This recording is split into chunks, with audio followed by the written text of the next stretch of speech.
그러면은 이제 오늘 준비한 얘기가 제가 준비한 그 철강 얘기, 포스코 얘기가 있고 그 다음에 현대차 얘기가 있습니다. 그리고 허윤영 기자가 준비한 그 요새 그 힘들어하고 있는 그쵸. 오프라인 화려한 인뱅에 가려진 우리 전통은행에 어떤 일이 일어나고 있는지 예. 그거를 짧게 하겠습니다. 예. 일단 포스코가 2분기에 여기도 엄청난 실적을 냈습니다. 뭐 철강 회사인데 뭐 조선이랑 다른 의미로 진짜로 엄청난 실적을 냈어요. 2010년 3분기 이후에 최대 실적. 그리고 연결 기준으로는 역대 최고 분기 실적. 매출에 9조 2천억 원, 전년보다 58% 늘었고요.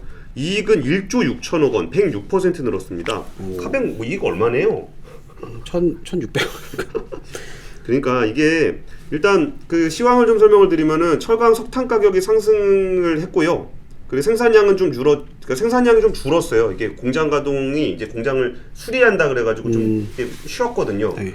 그럼에도 불구하고 판매 가격이 오히려 더 올랐어요. 그러니까 생산량은 줄었는데 하도 수요가 많아서 판매가 늘었고 판매 가격이 늘었어요. 그러니까 원자재 가격은 쫙 올라갔지만 그거보다 훨씬 더 많이 판매가가 올라갔고 생산은 줄었지만 재고를 다 소진해가면서 판매가 늘었어요. 그러니까 굉장히 호황이었다는 얘기죠. 그리고 한국조선해양한테 철강가 높게 받아서 근데 아직 안 올려. 그러니까 10만 원 올렸어요. 그 전에 그런가요? 1분기 때. 그러니까 이게 철강에만 해당되는 건 아닐 거잖아요. 장소도 있고 철근도 있고 뭐 이거 여러 군데가 포스코는 철근 안 합니다만 어쨌든 철강 분야의 그 철강은 원래 B2B와 B2C의 차이를 보면은 허인영 기자를 제가 병풍이 아니게 만들기 위해서 오히려 기초부터 설명하면서 얘기하겠습니다. 감사합니다. 네, 그게 오히려 듣는 분들한테도 더 쉬우실 것 같아요. 그러니까 철강 회사들의 주가는 어떻게 보냐면은 그러니까 중국 철강 가격을 보면 돼요. 그러니까 중국 그 내수에서 쓰는 열연 철강 가격인데, 그러니까 B2B 비즈니스는 원재료 가격이 이렇게 올라가면 그거를 그대로 판가에 반영하는 경우가 많아요. 그러니까 둘이 어차피 선수들끼리 거래를 하는 거니까 가격 올려주세요. 왜요? 아 원가가 올라서요. 알겠습니다. 하고서 올리는 경우가 많아요. 그리고 원자재 가격이 좀 올라가는 흐름을 보이면은 그 서로 선수들이기 때문에 먼저 사려고 해요. 아, 저 먼저 주세요. 그럼 저 먼저 주세요. 제가 웃돈 드릴게요. 그리고 저 많이 주세요. 웃돈 드릴게요. 이런 식으로 먼저 가져가고 많이 가져가고 비싸게 가져가기 때문에 철강 가격이 올라가게 되면 이게 쭉 올라갑니다. 그리고 철강 가격이 어느 정도 정체가 되면은 다시 이제 쭉 내려오는, 그래서 이렇게 사이클을 보이게 되는데 이게 B2C하고의 차이가 뭐냐면은 B2C로 가면은 빈정상해요. 저 원자재 가격이 예를 들어서 우리가 식당에 갔는데 지금 밀가루 값이 올라가지고 좀 짜장면 값을 올려야 되겠어요. 그럼 사람들이 싫어해요. 거기 안 가요. 소비자원에 막 민원 넣고 막 또 오뚜기 그 라면 가격 올렸다고 해서 이번에 올렸잖아요. 네, 올리지 말아달라 뭐 그런 얘기도 하는데 그거랑 비슷한.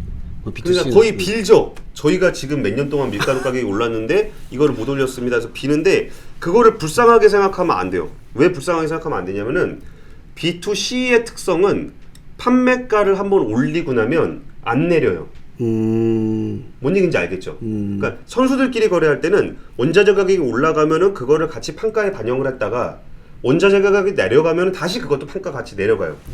근데 B2C의 소비자 가격 같은 경우는 원자재 가격이 올라갈 때 같이 올린 다음에 원자재 가격이 떨어질 때는 아무 말도 안 하고 있어요.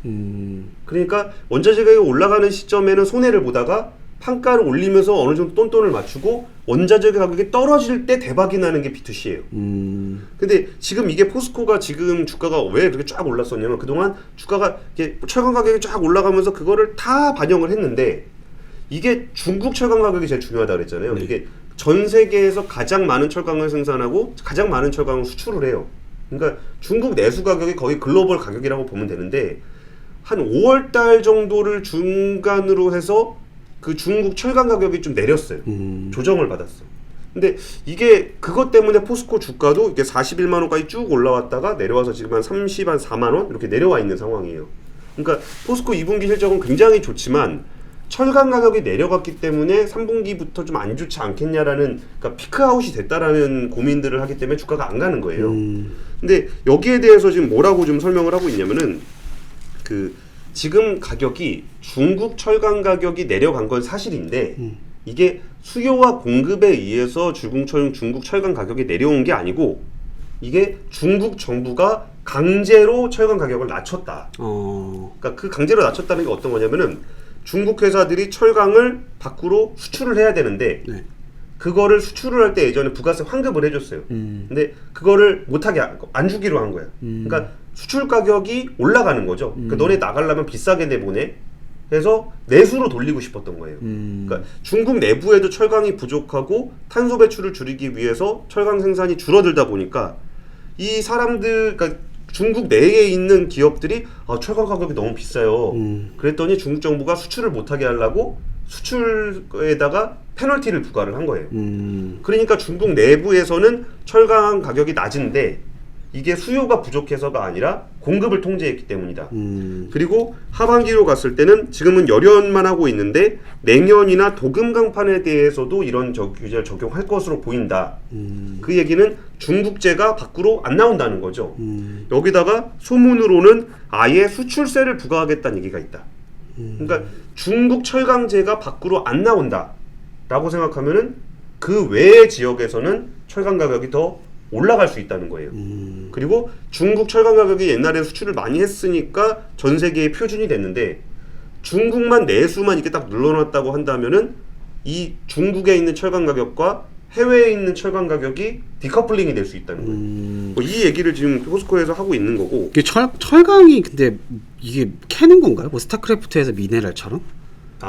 철광석을 호주나 철광석. 네, 철광석을 호주나 뭐 브라질이나 이런 데서 철광석을 갖고 와요. 그럼 철광석을 갖다 넣고 이렇게 고로 용광로라고 불리는 굉장히 큰 고로가 네, 있잖아요. 네. 높은 로라 그래서 고로라 그러는데 철광석하고 여기다가 석탄을 찐 코크스를 같이 집어넣고서 한 1200도 정도 되는 그 열기를 쫙 집어넣으면은 여기가 엄청나게 뜨거워집니다. 그러면 철하고 돌하고 섞여 있는데 그 안에 철이 한 60% 정도가 들어있어요. 그럼 돌은 안 녹고 철은 녹아서 쭉 내려오는 쇳물이 됩니다.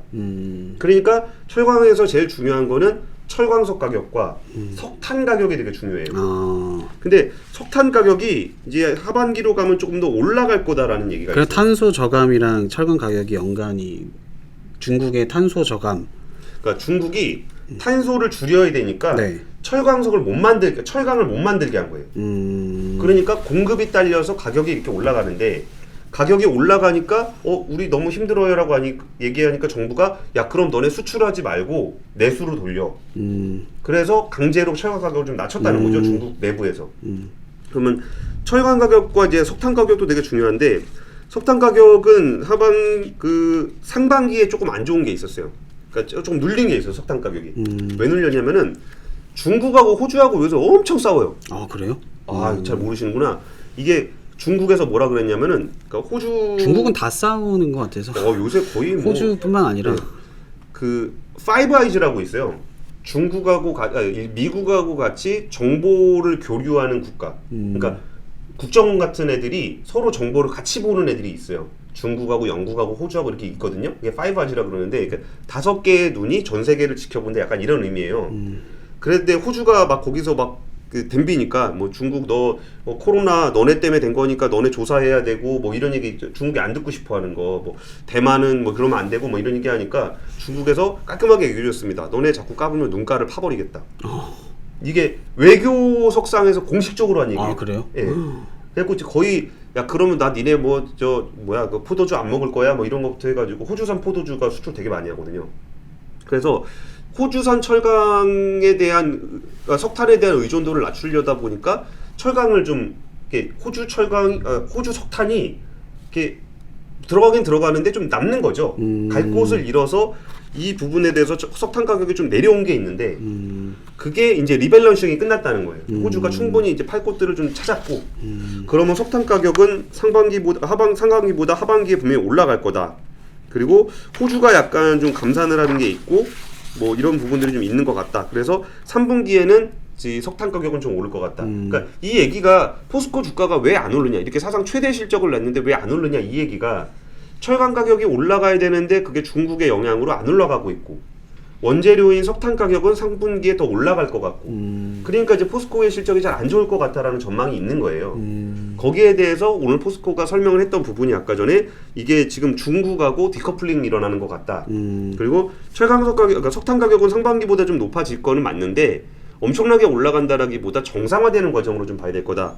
그리고 4분기에는 감산을 했던 대형 광산들이 정상 가동에 들어가면서 연간 한 1,000만 톤 가량을 또 추가로 공급을 할 것 같다. 그러다 보니까 이런 부분들에서 3분기가 우리가 그 시장에서 우려하는 것만큼 되게 안 좋진 않을 것 같다. 이런 얘기를 좀 오늘 했고요. 그리고 오늘 좀 인상적이었던 게 2030년 목표로 조강 생산량 6천만 톤에 대한 계획을 발표를 했어요. 이게 6천만 톤이라 그러면 숫자에 대한 감이 잘 안 오실 텐데 그 전 세계 1위 철강사가 중국의 바오산 강철인데 여기가 1억 1,500만 톤, 한 1억 톤 정도라고 그냥 생각을 하시고 아르셀로미탈이 유럽에 있는 회사인데 7,850만 톤이에요. 그리고 3위가 4,380만 톤입니다. 근데 포스코가 지금 현재 4천만 톤으로 6위거든요. 그러면 6천만 톤이 되면 세계 3위까지 간다는 거예요. 이걸 목표로 한다는 거고, 그리고 이거 세계 3위를 목표로 가는 거예요. 그랬더니 그 세계 3위라는 그 구체적인 숫자를 가지고 가는 건 아니고 지금 철강 수요가 굉장히 좀 빠르게 올라오고 있는 지역이 인도네시아와 인도라는 겁니다. 그래서 그쪽에다가 그 공격적으로 투자를 해서 그 조강 생산량을 6천만 톤 체계를 구축을 하겠다. 이건 장기 로드맵을 발표를 했습니다. 그리고 이번에 탈탄소 얘기 잠깐 아까 얘기를 나왔는데 이게 탈탄소 전략도 좀 인상적이었어요. 이게 아까 말씀드렸잖아요. 코크스를 석탄을 갖다 집어넣으면 이산화탄소가 엄청나게 나옵니다. 그럼 우리나라의 압도적인 1위, 탄소 배출 압도적인 1위는 계속 포스코예요. 무조건 포스코예요. 근데 그거 말고는 철강석을 그렇게 노릴 수 있는 방법도 없어요. 그러니까 제철 쪽은 그 탄소 배출에 제일 직접적인 타격을 입는 그런 곳이 될 거예요. 그래서 일단 단기적으로는 이렇게 그 스마트 기술을 활용해서 석탄 사용을 저감하고 에너지 효율화를 높인다. 그러니까 지금 쓰는 에너지를 바꿀 수는 없고 좀 더 효율적으로 쓰는 방식으로 탄소 배출을 좀 낮출 계획이고, 중기적으로는 고로에서 이산화탄소가 나오는 거를 직접 저감할 수 있는 이산화탄소를 땡기는 기술을 좀 중기적으로 쓸 거다. 2030년부터. 그리고 2040년쯤 되면은 수소 환원 제철, 석탄이 아니라 수소를 통해서 철광석을 녹이는 이런 것들을 2030년 플랜트를 건설하고 40년에 기술 완성해서 50년까지 완성을 하겠다. 이게 탄소 배출 관련한 얘기를 발표했습니다. 이게 ESG 이런 거랑도 연관이 되는 거예요. 그러니까 ESG도 ESG인데 ESG도 굉장히 중요한 포인트를 갖는데요. 이게 넷제로를 해야 돼요. 그 유럽을 중심으로 해서 2050년 넷제로를 해야 되는데 탄소 배출을 줄이려면은 철강을 안 하고는 얘기가 안 돼요. 그러네요. 근데 이게 얼마나 무서운 얘기냐면은 그 이거 하는데 얼마 드냐. 그렇죠. 주주들이 제일 관심이 갈 수밖에 없겠죠. 네, 물론 장기적인 얘기긴 하니까 당장 급한 얘기는 아닌데 그 철강협회 자료를 인용을 해서 언급을 했어요. 이제 고로 한 기에 2조 원, 코크스가 들어가는 거 한 기에 1조 원 그래가지고 2조 원 더하기 1조 원 하면 3조 원. 그게 포스코에 9개가 있습니다. 그럼 9327에서 27조 원. 매몰 비용. 그러면 기존에 있던 거를 없애는데 27조 원, 새로 짓는데 27조 원. 그러면은 한 54조 원 정도가 들어갈 거다라고 오늘 얘기를 했습니다. 근데 물론 이런 추정보다는 좀 적게 들어갈 거라고 본다는 게 아직 시간이 좀 있으니까 매몰 비용이라는 걸 있는 거를 부실 때 들어가는 비용이거든요. 그러면 고로가 어느 정도 감가상 700명 넘었습니다. 아우 감사합니다. 감사합니다. 근데 왜 ESG를 여쭤봤냐면은 이 월화수목금금금님이 아까 제가 오뚜기 얘기했잖아요. 라면가. 월화수목금금금은 120시간을 얘기하시는 건가요? 아니요. 개그 하신 겁니까? 아 정치적인 얘기를 한번 해봤습니다. 아니요. 이 월화수목금금금님께서 주주 입장에서는 라면값을 올리는 게 좋긴 하죠. 그러니까 이게 ESG 오뚜기도 예전에 착한 기업이다 해가지고 이게 참 왜 그 포스코 이 매물 그러니까 저탄소 이거랑 ESG랑 또 연결이 되냐면은 이게 주주 입장에서 내가 주식을 투자하는 입장에서 이 회사의 ESG를 강화한다? 이거는 조금 모르겠습니다. 그러니까 이 착한 기업이라고 하면은 뭐 정말 환경 나쁜 거 배출 안 하고 우리 뭐 월화수목 금금 안 하고 주 52시간 지키고 이런 게 좀 착한 기업의 이미지잖아요. 하지만 근데 이게 주주 입장에서 봤을 때 솔직히 말해서 아니 내가 투자를 한 기업이면은 뭐 환경 파괴 뭐 이런 생각을 하면 안 되지. 환경을 조금 환경 파괴하는 있더라도 돈만 벌면 장땡 아니냐. 그래서 미국 같은 데는 이 뭐 대마초나 아니면 뭐 담배, 주류 이런 기업들만 묶어가지고 뭐 파는 뭐 ETF 이런 것도 있대요. 형성님이 10,000원 후원해 주셨습니다. 아유 감사합니다. 감사합니다. 그러니까 이게 ESG 굉장히 중요한 건데 이것도 한번 다뤄봐야 되는 문제 같아요. ESG 중요하지만 주주 입장에서 과연 이 내가 투자한 회사가 ESG를 열심히 하는 게 과연 좋은 기업인가? 그러니까 착한 기업은 이 국민적 측면에서 착한 기업이 있을 수 있어요. 하지만 반대로 투자 입장에서는 과연 이 착한 기업이 과연 좋은 기업이라고 볼 수 있을까? 좀 그런 생각이 또 들긴 하거든요. 그래서 오뚜기 같은 경우도 라면값 올리면은 아까 그 기사 보니까 소비자 단체에서도 이거 오뚜기가 어떻게 라면값을 올리냐 이렇게 막 반발을 하고 있는데, 근데 월화수목 금융님이 말씀하신 것처럼 주주 입장에서는 좋은 거잖아요.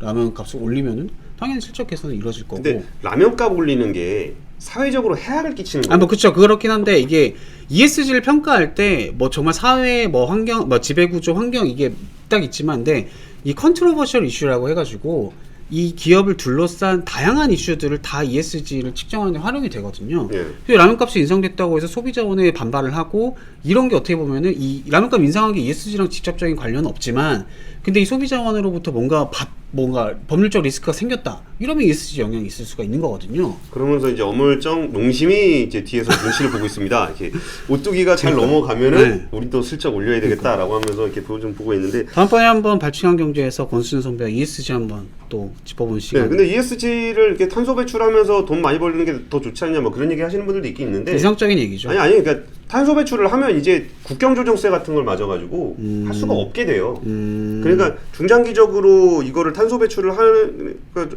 탄소 중립을 추진을 하는 게 기업 가치 향상에 도움이 되도록 규제가 만들어지고 있어요. 그러니까 이번에도 그 토스카에서 되게 강조했던 것 중에 하나가 이거 산재 문제를 좀 해결하겠다라는 네. 것도 오늘 컨퍼런스 콜에서 얘기했었는데, 산재 문제 해결이 원래 그렇게 자본시장에서 중요한 이슈는 아니었거든요.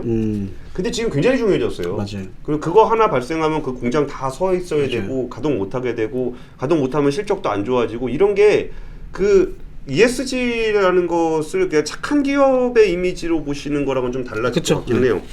그리고 어쨌든 주주환원 얘기가 좀 나왔었는데, 자사주가 11% 있답니다. 이거를 자사주 소각을 할지 아니면 팔아서 다른 데 투자를 할지 이런 것들도 고민을 해본다고 하니까, 아까 포스코에 대해서는 지금까지 그러니까 포스코에 대해서 안 좋게 보고 있었던 부분보다는 포스코의 설명은 조금 더 개선된 모습을 좀 보여준 것 같아요. 근데 투자자들이 여기다가 뭐 차도 차량용 반도체 때문에 못 만들었던 것들을 3분기에 회복을 하게 되면 자동차용 강판도 좀 더 팔 수 있을 것 같다 뭐 이런 얘기도 하면서, 참 이런 게 투자하는 입장에서 되게 어려운 것 같아요. 실적은 최대인데 주가는 안 가고, 전망이 그렇게까지 나쁘진 않은데 그렇다고 해서 뭐 판타스틱하게 좋은 것도 아니고. 근데 어쨌든 포스코 쪽의 설명은 조금 날 거다.